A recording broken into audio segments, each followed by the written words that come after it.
Hello friends, आज हम इस वीडियो में देखेंगे कि जो फ्यूचर्स और स्पॉट के से हम कैसे ट्रेड कर सकते हैं और उससे आप अपनी एक्यूरेसी को बढ़ा सकते हो। एक अच्छे ट्रेड को भी आप पकड़ सकते हो।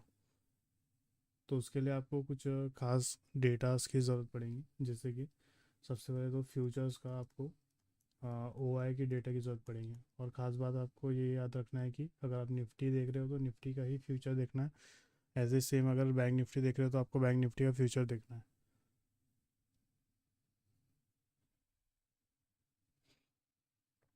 और उससे हम एकदम मामूली सा जो चेंजेस होता है उस आप वहाँ पे पकड़ पाओगे कि वहाँ पे आप अपने ट्रेड को एक अच्छे तरीक़ों से भी कर पाओगे। जैसे कि अगर समझ के चलते हैं कि अगर कोई फ्यूचर्स के अंदर में वहाँ पे कोई शॉर्ट पोजीशंस बना रहा है या लॉन्ग पोजीशंस बना रहा है, तो वहाँ पे ओ आई बिल्डअप होना ज़्यादा इंपॉर्टेंट है। आप यहाँ पे देख सकते हो, जैसे ये मेरा कोड है। तो इसके अंदर में ये जो डेटा आप देख रहे हो ये 2 अगस्त का डेटा है। तो यहाँ पे जो आप ऐसा ओपन इंटरेस्ट बिल्डअप होना ज़्यादा ज़रूरी है। तो ये कौन से टाइम पे हुआ था वो हमें देखना पड़ता है। और उस टाइम उस एरिया को ज़्यादा इम्पोर्टेंट देना पड़ता है। तो अगर समझ के चलते कि यहाँ पे ये ओपन इंटरेस्ट बिल्डअप हुआ था नीचे की तरफ में, जिस 2 अगस्त के टाइम में जब मार्केट जब ये नीचे की तरफ गया था, तब ये ओपन इंटरेस्ट बिल्डअप हुआ था। तो बिल्डअप तो ये तो हमें होने के बाद पता चलेगा ना कि बिल्डअप हो गया है करके। तो वहाँ पे आपका जो सेंटिमेंट है वो नीचे की तरफ में हो, पहले तो हो जाना चाहिए। मतलब आज के दिन जो फ्यूचर्स के हिसाब से सेंटिमेंट है वो नीचे की तरफ है।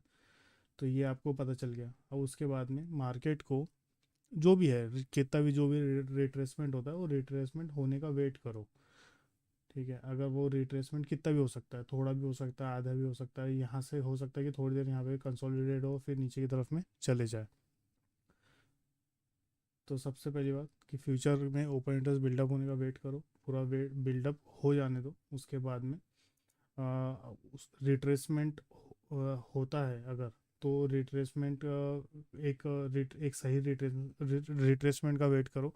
और रिट्रेसमेंट होने के बाद में आपको एक चेंजेस देखने को मिलेगा जो स्पॉट और फ्यूचर्स में थोड़ा सा अलग होता है। जैसे कि अगर समझ के चलते हैं कि अगर यहाँ पे शॉर्ट पोजीशंस बनी है, मतलब प्राइस जब नीचे की तरफ गिर रहा था उस समय ओ आई भी गिर रहा था, तो वहाँ पे शॉर्ट बनी है। अगर वहाँ पे शॉर्ट पोजीशंस बनी है तो आपको शॉर्ट के तरफ में ही एक कुछ तो भी अलग सा देखने को मिलेगा स्पॉट और फ्यूचर में। अगर मैं चार्ट को थोड़ा सा जूम कर दूँ, आपको एक सही जगह पे आप वहाँ पे आप डिसीजंस लेना है ना, तो कहाँ पे आप अपना डिसीजंस ले पाओगे वो चीज़ आपको पता चलेंगी। तो अगर मैं चार्ट को थोड़ा सा जूम करके, जैसे कि यहाँ पे अगर आप देखोगे तो ये तो प्राइस उस समय तो ऊपर ही जा रहा था, यहाँ पे एक स्ट्रेंथ भी आई थी पर वॉल्यूम नहीं आया था। तो ये तो ऊपर जाने दो, उसको जितना ऊपर जाने जाने दो। पर आपको पता है कि आपको एक सेलिंग प्रेशर जब दिखे फ्यूचर्स में तभी आपको सेल करना है। ठीक है, तो यहाँ पे भी अगर आप देखोगे तो ऊपर ही जा रहा है कुछ अलग दिख नहीं रहा है। जैसा स्पॉट चल रहा है वैसे ही फ्यूचर चल रहा है। यहाँ पे रेड कैंडल बनती है, यहाँ पे भी सब सेम सेम चल रहा है। पर आपको अब यहाँ पे देखने को मिलेगा आपको कि यहाँ पे ये जो प्राइस है, जब ये रेड कैंडल बनी थी तो ये प्राइस नीचे आया। ठीक है, पर यहाँ पे कैश जो है ये ऊपर की तरफ जा रहा है, कैश मार्केट। पर यहाँ पे फ्यूचर नहीं जा रहा है। मतलब ये यहाँ पे ये प्राइस ऊपर जा चुका था, पर यहाँ पे ये जो प्राइस है ऊपर नहीं जा पा रहा था। ठीक है, अगर मैं ऐसे लाइन मार्क करूँ तो ये प्राइस इसके ऊपर नहीं जा रहा था। तो आपको यहाँ अगर ऐसा कुछ आपको देखने को मिलता है कि यहाँ पे बाइंग प्रेशर आया कैश के ज़रिए और पर फ्यूचर्स के अंदर नहीं आया, यहाँ पे फ्यूचर्स में नहीं आ रहा है, तो आपको थोड़ा सा वेट करना है रिट्रेसमेंट का। जैसे अगर ये ऊपर की तरफ गया और ये नहीं जा पाया यहाँ पे, आप अपने डिसीजंस को ले सकते हो उसके बाद में आपको एक कैंडल आपको कंफर्म कर देंगी जिसके अंदर में सेलिंग प्रेशर बनने का मतलब ये ऐसा कुछ, यहाँ पे एक वॉल्यूम आएगा और एक सेलिंग प्रेशर बताएगा। आप अपने ट्रेड को यहाँ कहीं पे भी एग्जीक्यूट कर सकते हो। अब ट्रेड कहाँ तक के आप रख सकते हो, खास बात तो यही है। तो यहाँ पे आप अपने ट्रेड को मिनिमम यहाँ तक के रख सकते हो, मतलब जहाँ तक के ओपन इंटरेस्ट बिल्डअप हो रहे थे, ठीक है, वहाँ तक के। यहाँ पे तो ओपन इंटरेस्ट बिल्डअप ही नहीं हुआ है।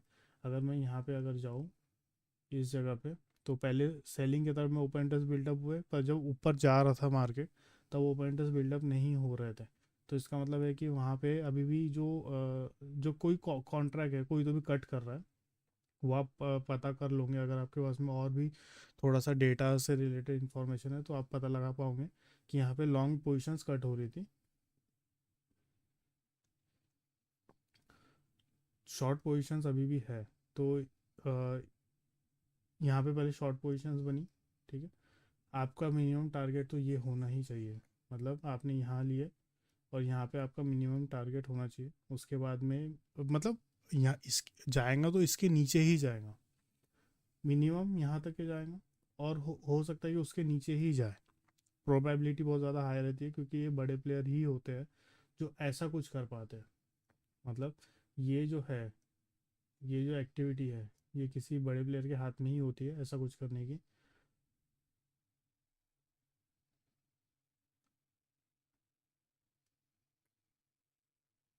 तो अगर आप देखोगे उसके बाद में मार्केट एक अच्छा मूव नीचे की तरफ में दिखाया, उसके बाद में यहाँ पे रिट्रेसमेंट भी हुआ, वहाँ पे रिट्रेसमेंट भी वहीं तक के हुआ जहाँ पे सेलिंग प्रेशर ट्रिगर हुए थे। फिर इसके बाद में अगर आप देखोगे तो रिट्रेस होने के बाद में फिर नीचे की तरफ पूरा गया। तो आखिरी में वो अपनी पोजीशंस को प्रॉफिट में ला ही लेते हैं बड़े प्लेयर। आपको सिर्फ फोकस करना होता है कि वो पोजीशंस बनी कहाँ से है, और कहाँ तक के बनी है, और हमें चेंजेस कहाँ दिख रहा है फ्यूचर्स के अंदर में। और ख़ास बात याद रखना कि जो फ्यूचर्स में ओपन इंटरेस्ट होना चाहिए, अगर आपके पास में वो डेटा नहीं है तो फिर आप वहाँ पे फिर तुक्के लगाओगे, ऐसे कैंडल्स पे वॉल्यूम आता है या फिर कुछ। तो न्यू ओपन इंटरेस्ट बिल्डअप होना बहुत ज़्यादा इंपॉर्टेंट है इस कंडीशन में।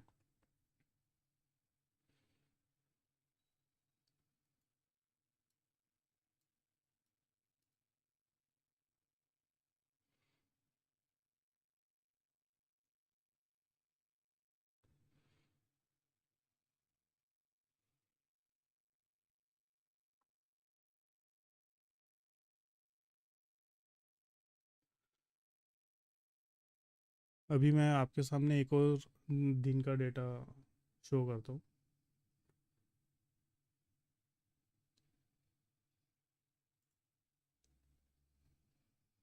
1 मिनट, मुझे थोड़ा सा कोड को बंद करके चालू करना पड़ेगा उस डे का।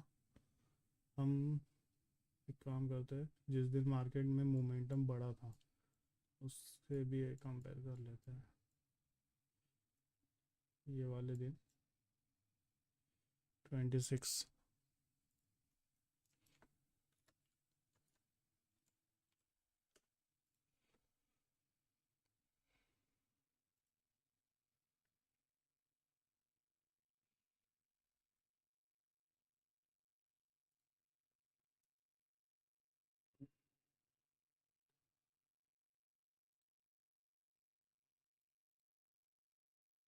ये 26 जुलाई का डेटा है। और अगर आप देखोगे तो कंटिन्यूसली ओपन इंटरेस्ट से बिल्डअप ही हुए हैं, मतलब आखिरी तक के ओपन इंटरेस्ट बिल्डअप ही हुए हैं। तब उस समय अगर आप मार्केट को जाके देखोगे उस दिन, तो मार्केट बहुत अच्छा ऊपर की तरफ ही गया था, एक तरफा ऊपर की तरफ गया है। तो इस कंडीशन में भी अगर आप यहाँ पे अच्छे से अगर आप कैंडल को देखोगे तो आप वहाँ पे भी पता लगा पाओगे। आपको सिर्फ डिफरेंस देखना है फ्यूचर्स और स्पॉट।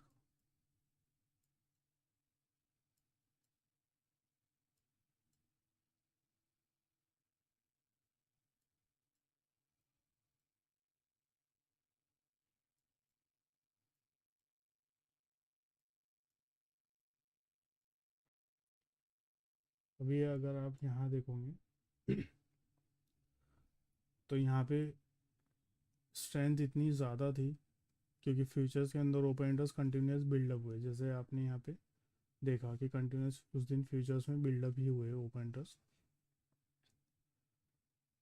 तो अगर आप यहाँ पे देखोगे स्पॉट के चार्ट के ऊपर में, तो यहाँ पे ग्रीन ग्रीन, यहाँ पे एक छोटी सी रेड, हाँ, तो यहाँ पे ग्रीन ग्रीन, यहाँ पे जो डोजी बना वो भी ग्रीन ही बना है।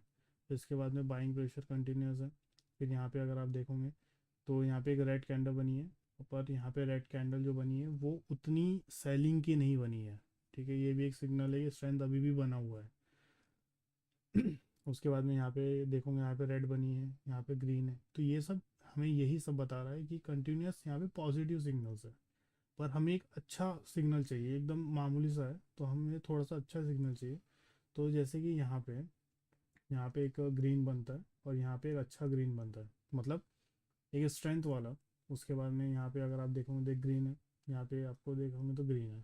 ठीक है, और उसके बाद में यहाँ पे रेड है, यहाँ पे रेड है, और यहाँ पे ग्रीन, ग्रीन। ठीक है, पर यहाँ पे अगर आप देखोगे तो यहाँ पे भी स्ट्रेंथ बताया अच्छा, और यहाँ पे भी स्ट्रेंथ बताया अच्छा। प्राइस जो है फ्यूचर का ऊपर जाके बंद हो रहा है, तो यहाँ पे जो आगे का जो सिनेरियो बनता है वो भी एक अच्छा ऊपर का ही मूव बनता है। जैसे कि यहाँ पे भी आप देखोगे, यहाँ पे अगर आप देखोगे तो यहाँ पे जो रेड है वो रेड ज़रूर बड़ा बना है, पर यहाँ पे अगर आप देखोगे तो यहाँ पे ग्रीन भी बड़ी बनी थी। फिर उसके बाद में अगर यहाँ देखोगे तो यहाँ पे रेड एक छोटा सा डोजी टाइप है, यहाँ पे एक अच्छा ग्रीन कैंडल है। तो ये जो डिफरेंस होता है, ये डिफरेंस से आप पता लगा पाओगे कि फ्यूचर्स के अंदर में स्ट्रेंथ है क्या। पर कंडीशन सिर्फ एक ही है कि ओपन इंटरेस्ट होना बहुत ज़्यादा ज़रूरी है। अगर यहाँ पे ओपन इंटरेस्ट है तो आप एक सही सिग्नल आप पकड़ पाओगे। अगर ओपन इंटरेस्ट नहीं है तो इसका मतलब है कि हो सकता है कि वहाँ पे ट्रेड जो हो रहे हैं वो कंज्यूम हो जा रहे हो। जैसे कि ये समझ के चलते हैं कि अ, इस कंज्यूम का क्या मतलब है कि 1,000 लॉट का ट्रेड हुआ। ठीक है, 1,000 लॉट किसी ने कट करा तो किसी ने उसको पूरे को कंज्यूम कर लिया, तो यहाँ पे कुछ ऐसा आपको देखने को मिलेगा, तो ये ज़ीरो हो जाएगा। तो यहाँ पे कुछ न्यू ओपन इंटरेस्ट तो बिल्डअप हुए ही नहीं, तो कोई तो भी है जो रोकने की कोशिश कर रहा है। तो ये अगर सिनेरियोज ओपन इंटरेस्ट बिल्डअप नहीं हो रहे हैं, तो अगर ऐसा कुछ है तो फिर आप उस समय आपको दूर रहना है। अगर वहाँ पे ओपन इंटरेस्ट बिल्डअप हो रहा है तो उस समय आप उसके साथ में जा सकते हो।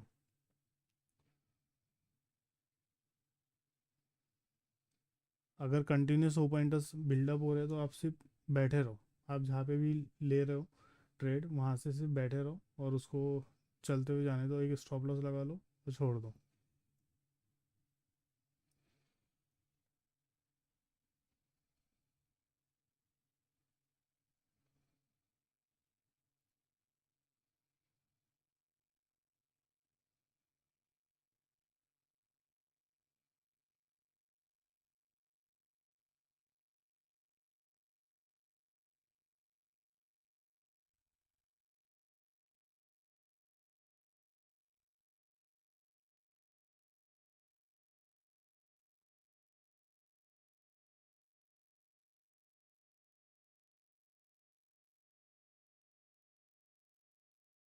अगर पसंद आया तो सब्सक्राइब कीजिए, लाइक कीजिए एंड शेयर कीजिए।